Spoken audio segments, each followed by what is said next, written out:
Friday the 13th, Part 3, in 3D. What can the Michael Myers fanatics say about this pathetic excuse for a movie? Well, let's see. First of all, the movie opens up with a flashback from Part 2. If you've seen Part 2 already, there is no need for the Michael Myers fanatic to go into it. And then basically after that, there are these two hillbilly jabronis. They're sitting there. You got a wife walking around with hair curlers in her hair and a husband that plays with rabbits. And he likes to eat donuts. So let me get this straight. You like to play with animals and eat donuts? Anyway, Jason kills those two jabronis. He kills the fat guy with a meat cleaver, stabs the woman with a knitting needle. We open up to these not hillbillies, but they're hippies. Hippies driving down the road, and what are they doing? They're not singing happy songs. No. They're not doing any of that. They're smoking pot. And the biggest problem, the biggest jabroni in the entire group, his name happens to be Shelly. Shelly.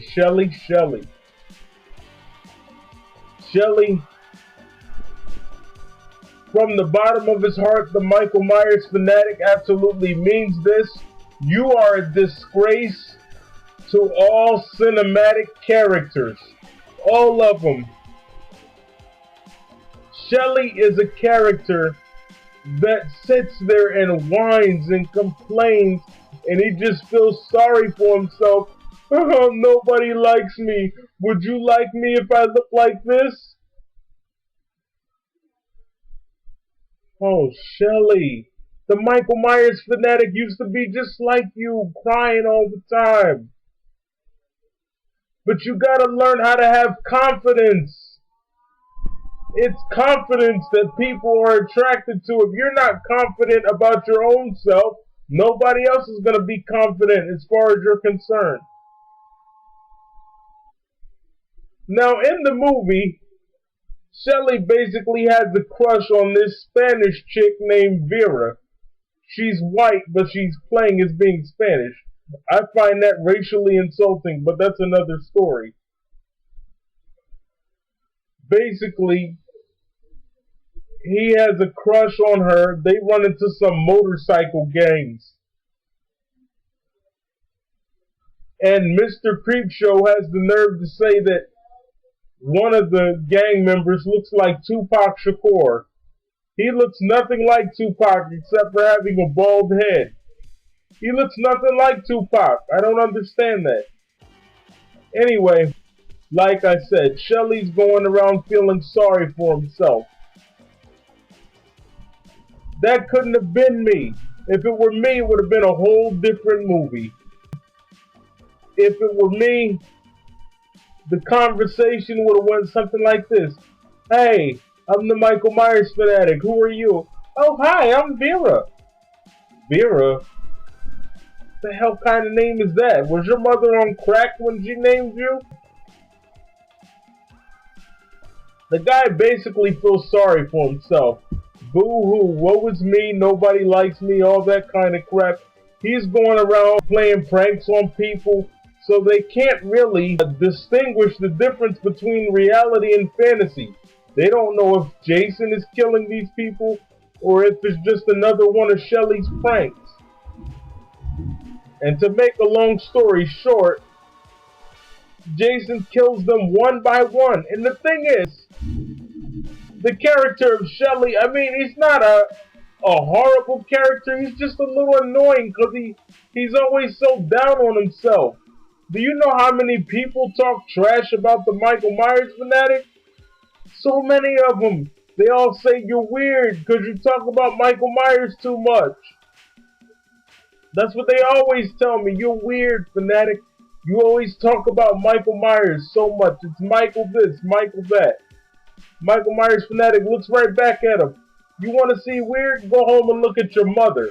Anyway, back to the review. Jason is killing these people one by one, and they can't decipher and distinguish the difference between reality and fantasy.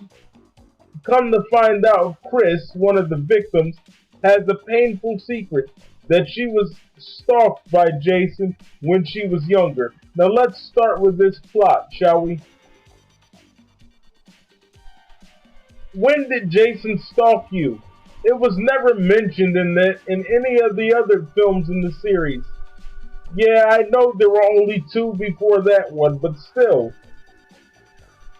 You just threw that in there at the last minute. Say, hey, why don't we make her be a past victim or a former victim of Jason? That'll work. Why not? Anyway, like I said, you know, Jason's just killing these people. It's not much of a story to it. We get down to the final victim. Rick. Rick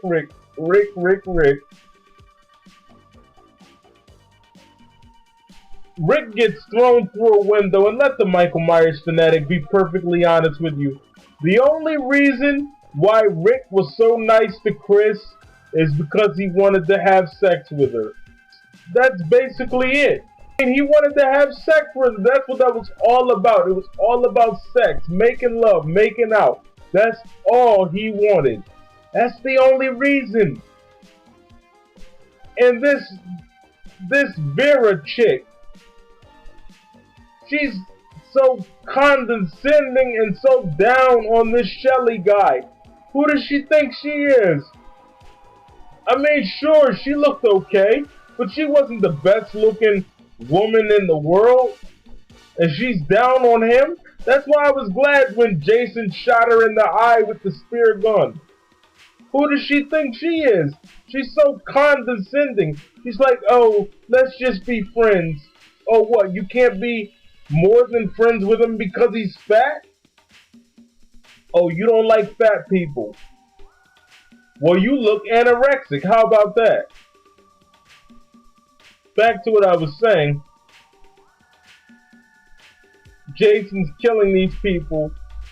The only reason that Rick was with her was because he wanted to have sex with her. That's the only reason. He ends up getting killed. Jason crushes his head and his eyeballs pop out. That's pretty cool. I like that. I'll give it to Jason. Basically, we get down to the end of the movie. I'm not going to even go into all that because each movie is the same. It's cliche. It's filler, as Mr. Creepshow says. What he means by filler is they're trying to find little small scenes, tiny scenes that meet the 90-minute quota. They want to fill up the quota so it can run for 90 minutes. Chris is doing all these different things to Jason. She's hitting him in the head with shovels. She's hanging him by the neck. But my favorite thing she did to him when she smacked him in the head with the axe. And then after that, it's just like all the other Fridays. She sits on a boat and she fantasizes. And Mrs. Voorhees pulls her down into the water. But wait a minute. Wait a minute. How come she was seeing Jason? Jason wasn't really there. It was all in her mind. And by the way, is it just me?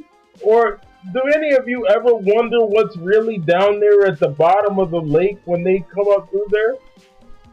I always thought that maybe Mrs. Voorhees had a Nintendo down there just waiting, you know, or a PlayStation or something like that. But all jokes aside, Shelley, you know, stop feeling sorry for yourself. I hated this movie. Vera wasn't all that. She was okay. Nothing to fuss over. She was alright. It's not like she's the best looking woman in the world. Jason gets hit in the head with an axe. End of movie. He's just lying there waiting. Friday the 13th Part 3 in 3D. Here's Jason's iconic hockey mask. The strap fell off, but who gives a crap? Here it is right there. Take a look at it right there. Jason's hockey mask. Friday the 13th Part 3 in 3D. I'm the Michael Myers fanatic. I approve this message. You don't like the review? Get hit by a bus. I'm out.